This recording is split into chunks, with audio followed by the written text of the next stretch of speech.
என்ன பண்ணிட்டு இருக்கீங்க? இது பேரு முடக்கத்தான். முடக்கத்தான். ஆமா, முட்டி வலி, முட்டி ஜாயிண்ட் ஃபுல்லா வலி எடுக்கும். அந்த இதுக்கு இந்த கீரையை இப்படி கிள்ளிக்கணும். கிள்ளி மிக்சியில போடணும். 2 ஜீரகம் 2 மிளகு போட்டு அரைச்சிக்கணும்.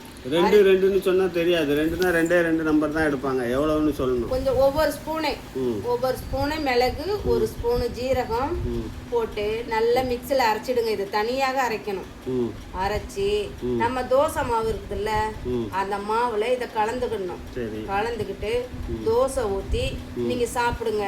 இந்த தண்டை என்ன பண்றீங்கன்னா அதெல்லாம் நல்லா நசிக்கணும். கல் வச்சு நசிக்கிட்டு மிளகு, ஜீரகம், பூண்டு, புளிப்பு தேவைன்னா ஒரு தக்காளி போடலாம். போட்டு நல்லா கொதிக்க வச்சு நைட்டே கொதிக்க வச்சிடுங்க. காலையில வெறும் வயிற்றுல குடிங்க. உங்களுக்கு முட்டி வலி எந்த வலியுமே இருக்காது. உடம்புக்கு இது ஆரோக்கியமானது. உணவே மருந்து.